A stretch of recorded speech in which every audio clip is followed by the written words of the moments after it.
Hello and welcome back to the Bear Business Podcast.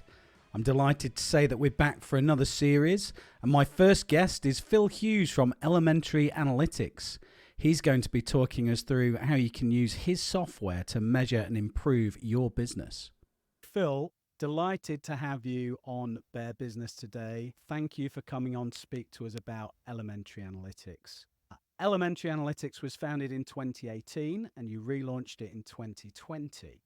Do you want to just tell our listeners a little bit about your background, what led you ultimately to creating Elementary Analytics, and focusing on software that simplifies data analysis in particular? Yeah, sure. So my background is from a software development, software engineering side. And so the journey for Elementary Analytics, as a lot of businesses are finding, it's not always the first thing you start working on. So back in sort of 2010, 2011, I started my own sort of entrepreneurial journey, trying to use my coding skills to build something for myself. Fast forward a few years, and myself and a few friends founded a little mobile app business, which was around sort of football and the away fan sort of travel thing that goes on in the UK with the massive footballing industry, and everyone loves going traveling.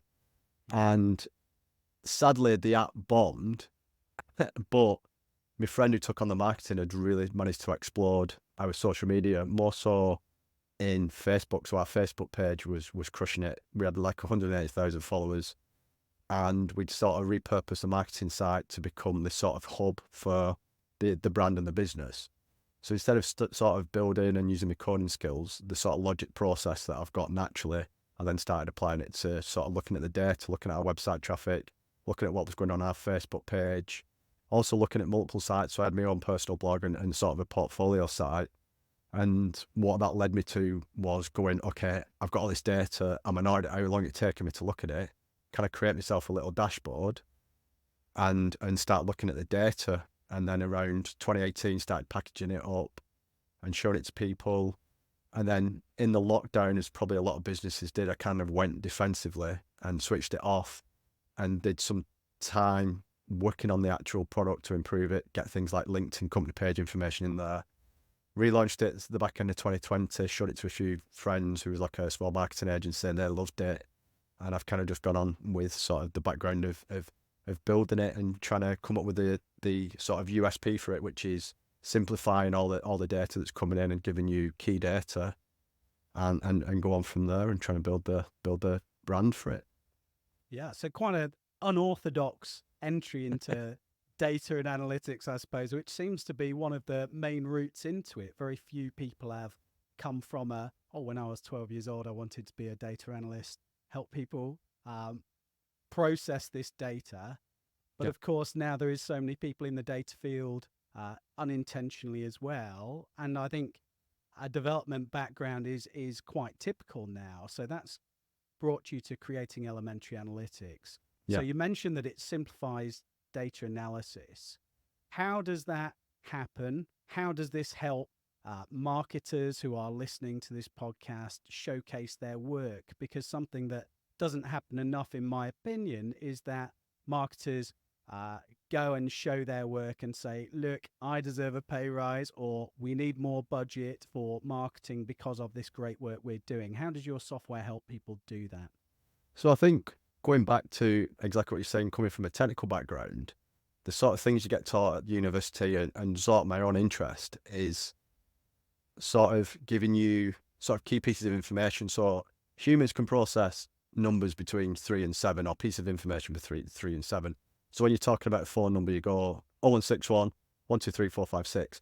So that's the way I kind of have tried to attack this and try to help people with it, to go, there's going to be 4 pieces of key information from a certain platform, so let's say Google Analytics, that you'll look at. We'll do the processing of comparing it to the previous period's information to give you a real quick indication that things are improving. So you can then say to the business, well, look, over the past 30 days and for the past 12 months, numbers have been improving, going on and on and on and on. Things like the one-click reporting we've put in Elementary Analytics can help you do that, and it'll show you a 12-month run rate. It's instant. It's data that you're not processing, you're not making up, you're not manipulating. You're getting it out from the platforms, creating it into a report in 60 seconds, giving it to your boss and going like, look, give me a pay rise. So, or, and things like that. So that's the way I've kind of come about the building of the app. And also with sort of building software for myself over the years, I've kind of become a little bit obsessed with productivity and things like that. And that's led me down to the 80-20 principle. So what I'm trying to always think about is what is the smallest number of data sets. So going back to the 5 key data, which 5 pieces of data give us 80% of the information we need to make informed decisions. So I think not coming from a marketing background has helped me with the product because I can actually focus on the data side, the processing side, think coming at it from a different angle, but then still give the benefit to a marketer when they're using the product or one-click reporting, because you're getting the bulk of information very quickly and very easy and very simply. The one-click reporting was certainly one of the things I loved the most about elementary analytics. It reminded me of the good days of Universal Analytics and being able to find the template reports or creating your own reports that made sense from a business point of view, the things that the marketing team want to see. And I love that your software is bringing it back. So what types of businesses do you think will benefit the most from elementary analytics? Is it especially helpful for those struggling with the dark side of Google Analytics 4, for example? Yeah, precisely that. So what we've kind of done with it, and it kind of was the same for Universal Analytics, but we're generally thinking of it as like a wrapper for GA4 that's basically going to give you a lot of benefit. And we're generally trying to get it in front of marketers who work for businesses that run the marketing for other businesses, that's purely what they dedicate to. But generally, a lot of customers and a lot of people we are working with closely has been small agency owners. So they seem to have the biggest benefit because they're probably way more time constrained, way more under pressure. We're spinning so many plates that we're able to give them all the information they need very quickly, the reports they need very quickly, create client dashboards that you can distribute, that give the client a view of their own data as well. And that seems to be a real good market fit for us as a small agency owners, to give them a hell of a lot of time back each and every month and quarter. So that's who we're really focusing on. And there is a free trial, Phil, that's right. Is there? How long's the free trial for?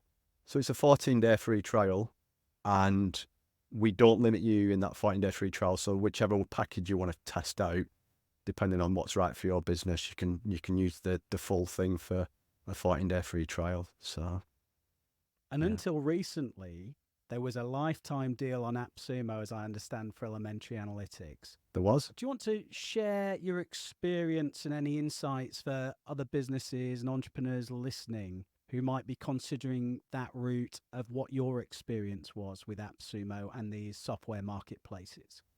Yeah, sure. So AppSumo was something that I was really wanted to list it on, and being an AppSumo user from about 2014 myself, following the founder Noah Kagan, I was really excited with it. And they actually come to me in 2020 when I relaunched. I must have done something right, because it looked like I was bigger than I actually was. And they wanted me to list on there, but it wasn't quite a good fit. And they changed the sort of approval process as well. So there was actually more of instead of them going out finding products, you could submit your product and it went through a review process. So I was excited to do that, and we was approved, which was fantastic for me, for being a big user of it and wanting to list on there for years. It was a real win for us in that sort of point of view, and that they thought the product was good enough to be on there. And initial conversations was really good, because one of the biggest things I've had with elementary analytics, I think a lot of B2B software products have, is getting honest feedback and getting insights about your pricing, how the product works for people. And because business owners are so busy, it's very, very difficult to get that sort of time and insight. But AppSumo was great. They instantly looked at our pricing model and was like, your pricing tier for the low isn't, fit for purpose. You could do with moving the middle one down to the low one and creating a brand new tier.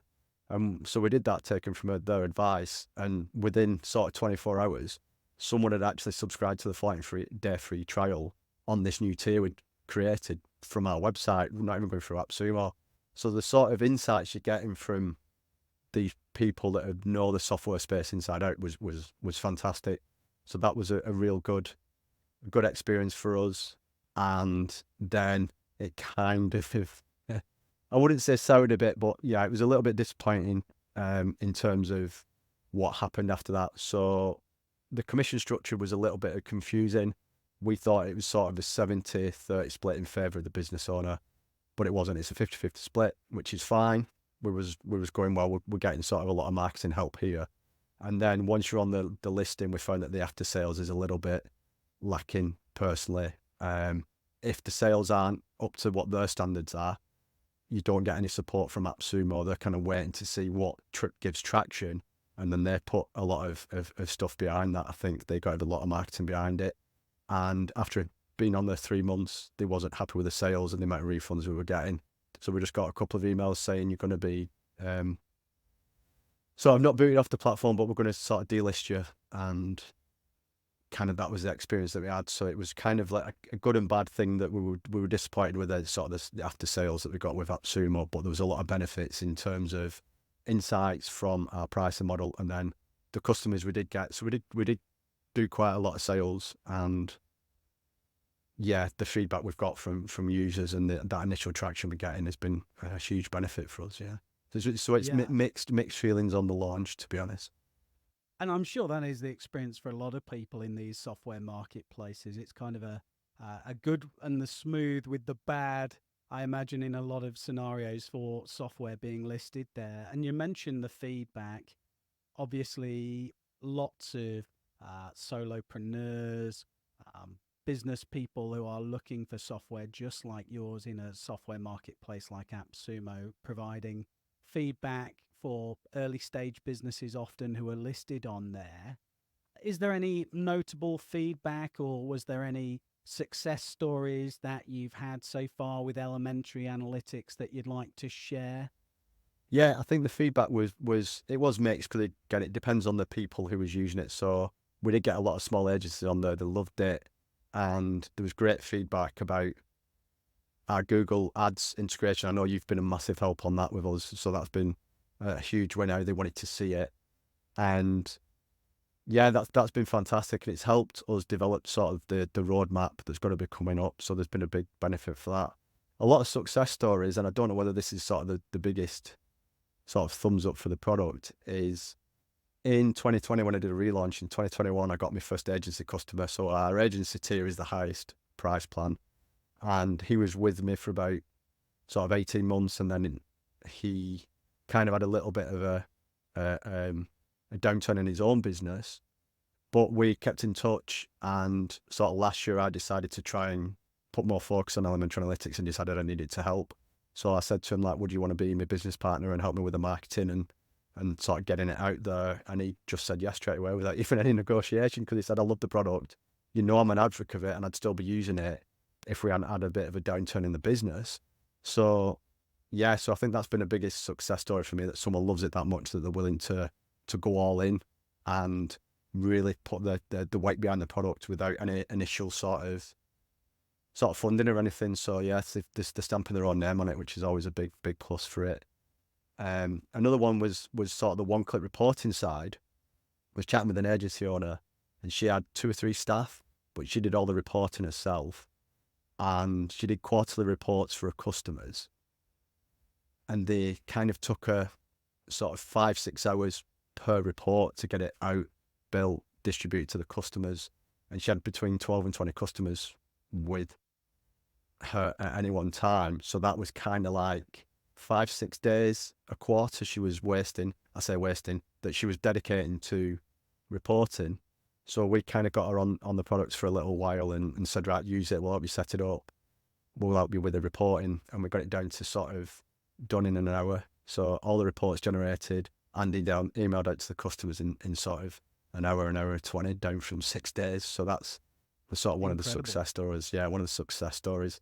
And then the kind of favorite one that we're probably going to touch on this a bit further with the product and a future feature that we want to try and build. But in the lockdown, a lot of people got sort of punched in the face, and a friend of mine had taken on his family jewelry business, and they were brick and mortar relied on footfall for all the Metaphorically, I hope we're talking. yeah.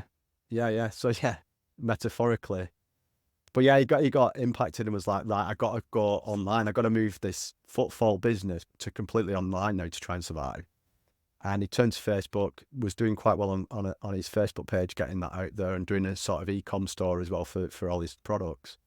And then one day I said, well, look, use the product. You're not sort of understanding the data. You're not looking at it as in much. Give the product a go. It'd be great for your feedback for me and just see if it helps you. And then he messaged me one day and was like, oh my God, this is brilliant. And I was like, wow, what's going on? And he'd been doing all these posts promoting something. Then all of a sudden they had a spike in sales on the new website and he didn't know why. So he went into Elementary Analytics, had a look. What we do for each platform, we list all the posts for the last 30 days and you can order it by a score. So he looked at the high scoring post and was like, I don't even know what that is. And he had a young girl working for him with it at the time. And he said, have you done this post? And she's like, yeah, I've been noticed a lot of people have been doing this style of post on Facebook and Instagram. So I thought I'd give it a go. And he's like, well, you smashed it.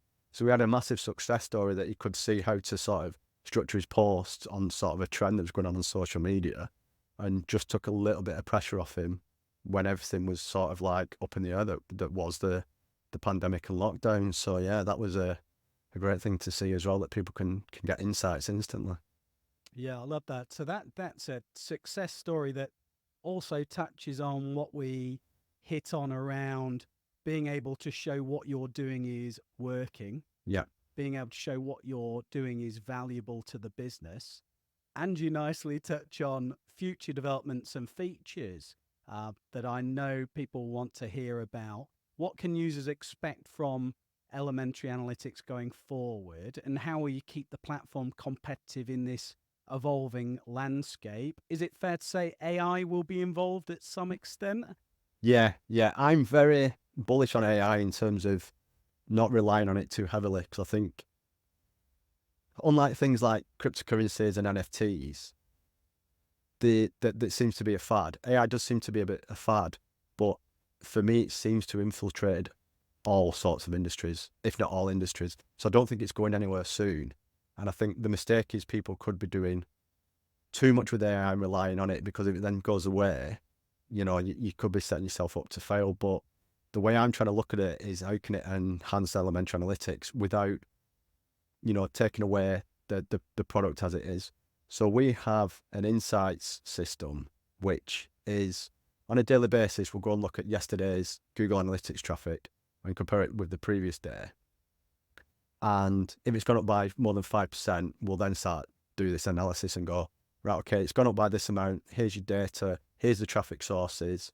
And because in our platform, you can start linking all this data together, the different platforms, we'll go and look at your Facebook page information, your LinkedIn company page information, what ads you've been running, and try and pull together and give a grading of, right, okay, well, this Facebook post has done well. We'll give it a rating of like gold, silver, bronze to see how well it did competing traffic. This is your best performing post for that day as well. And we're trying to sort of give that information in there. But what I'm quite excited about is, we've got all this data. What does that actually mean? And can we give all that data to AI, ask it a question or two, and it give us a paragraph back explaining what actually happened in the traffic and all the data to give you, well, it was this Facebook post because it was an image and this text that used an amazing hook and you used this copywriting framework and it's just drove all this traffic. So you're actually giving people real cool insights straight away using the power of AI and the way it can process data in sort of seconds. So I kind of want to keep that sort of alongside with a 60-second report. And if we can give you insights in 60 seconds as well, that would just be fantastic. Yeah, certainly the holy grail from an insight point of view, certainly for hard-pushed agencies, hard-pushed marketing departments.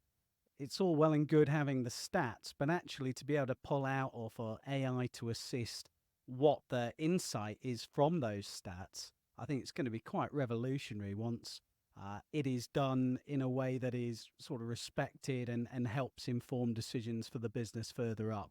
I think that's going to be a great moment. I've got a particular view on AI. Don't know your own views on it.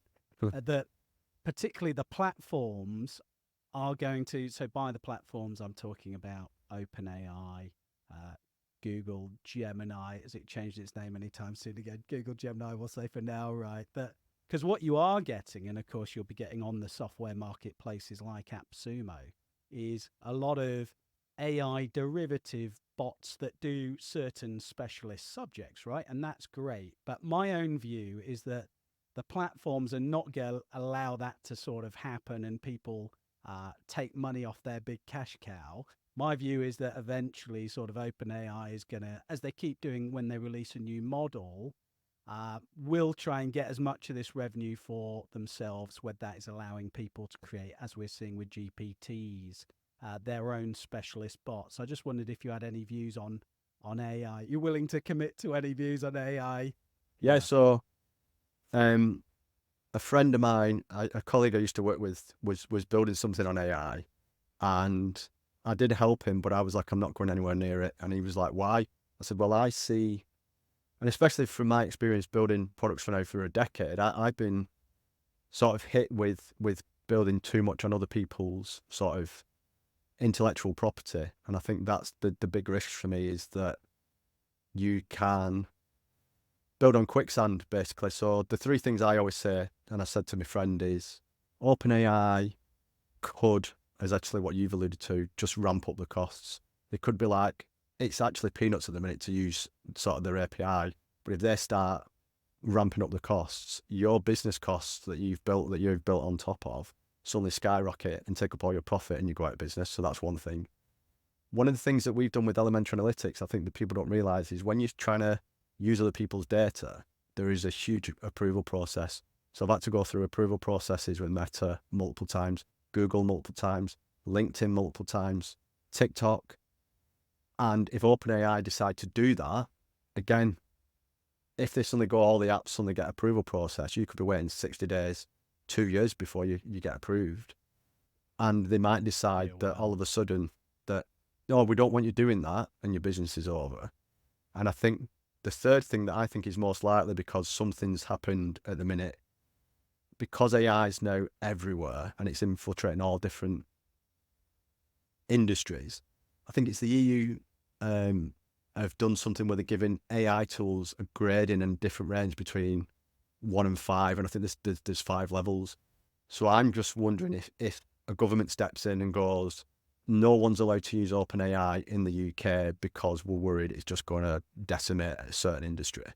So I think that's one of the risks as well, is that it could just get a lot of people are going to jump on it from a governance point of view and just really rein in what's it allowed to do. And if you've built on something that gets restricted, again, there's all these risks. So that's one of the things I'm always considerate with Elementary Analytics, is I could do 1,000,001 things with AI on Elementary Analytics, but that's got to be an enhancement of the product. And if it does get taken away as worst case scenario, is the product still amazingly useful for people?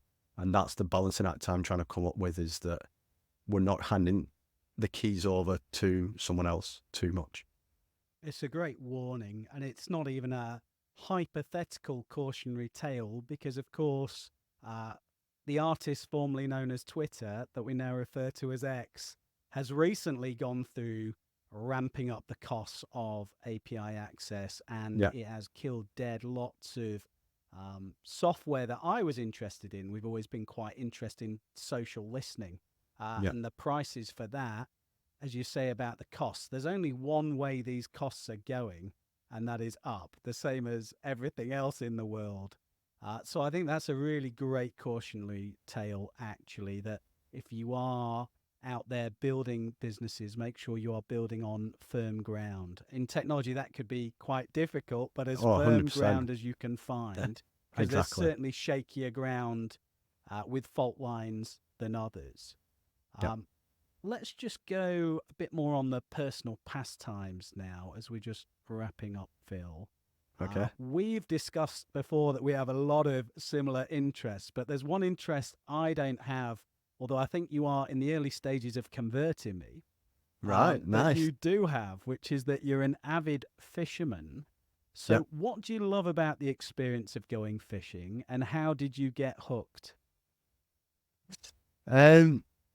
So it was my family that introduced me. So my father was brought up in a pet shop, and my grandfather worked. My grandmother ran the pet shop, and then my dad helped out.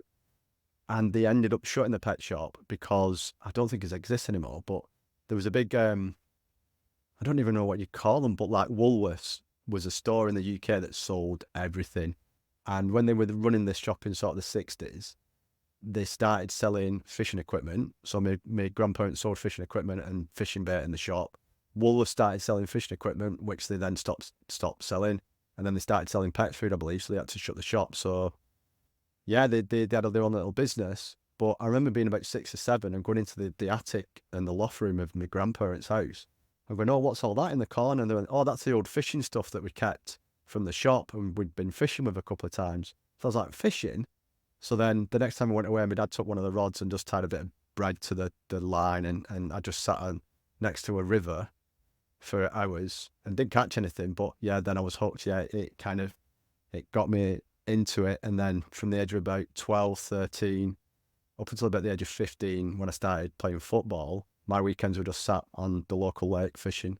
So Saturday, Sunday, and then even in the summer, I'd save bait from my Sunday fishing trip, and my dad would pick me up after school and drop me off at the lake, and I'd fish till about 10 o'clock at night. So yeah, so I do love it. Yeah, it's a great pastime. I Yeah. have, since we spoke about it the other day, I have actually remembered one time I went fishing. I don't know if it qualifies, but what we would do, this is going to sound absolutely insane to some of the younger listeners, but when I was on holiday in Mallorca with my uncle, and we were in sort of an apartment by the seaside, I remember sort of taking um, bits of my sock apart to create a line, and then we Nice. would have these little hooks that we'd put. So we'd sort of have, is it the bimbo bread in Spain? That really, like, chewing on sawdust sort of hard bread Yeah, yeah, and yeah. some cheese, and we'd try and catch fish off the side there. I do remember my brother falling in one time as we did that into like a nest of crabs. Oh, nice. And I think, Brilliant. yeah, no, absolutely wonderful holidays away, Phil. Yeah, yeah. You'll not be asking for an invite anytime soon to that. But that's great. We love that you love that. And do you have, what we do ask these days is, do you have a favorite game, whether it's a board game, card game, or video game, to tell us about? Oh, I think again, going back to my childhood, and I still love it now. And if I get asked, yeah, I think Trivial Pursuit, the board game Trivial Pursuit, yeah, that's And what was it my about go-to. Trivial Pursuit? Was it the kind of the meeting of minds? It was a kind of, how long would you say a game of Trivial Pursuit? Probably went on longer in my house than your house. How long would you say a game of Trivial Pursuit goes on for? Oh, yeah, I was in it. And when you get into the last, it gets so competitive because you get to the last space and you get to the middle, and the people can pick which type of question you have to answer. So they're obviously going to pick one you don't know. So yeah, it can You have take to have a hours and it gets breadth of knowledge. It's kind of a lost art form, isn't it? Having that sort of breadth of knowledge, because it yeah, would be, 100%. for those who haven't played Trivial Pursuit, there'd be different categories. Was science was a category, music a category, Phil? Yeah, so I think the one we've got science and nature, which is a bit of a weird one. So I'm always like quite sciencey, but then my wife's brilliant with the nature and the documentaries, sort of like David Attenborough. David Attenborough. Entertainment, which is your music and your TV, arts and books, sport, which is my normal go-to, geography, Yes, me too. which Yeah. I'm quite good at, and what's the other one? History as well. Yeah, history. I think from the football app days, I always say, I know it's probably one of those things that people cringe at, but your geography does get quite good by supporting football teams because you're, of course, going around the UK, or if you're fortunate, going around Europe as well, going to places that you might not usually go to. Um, Quite excitingly, I think Stockport County and Lincoln City are in the same division next year. So maybe we'll Nice. get our fishing trip together and you can Yeah, fully yeah. convert me. There is actually a fishing chip. There's a fishing lake behind the Stockport County grounds. So 2 birds, 1 stone. Yeah, yeah. We're on. We'll be fishing while watching the football. It's been an absolute pleasure to have you on, Phil. Thank you. As Phil was saying, please go and start that free trial of Elementary Analytics. If you've got any questions, please fire them at us. Thanks for being here, Phil. Cheers. Thanks for having me on. Appreciate it.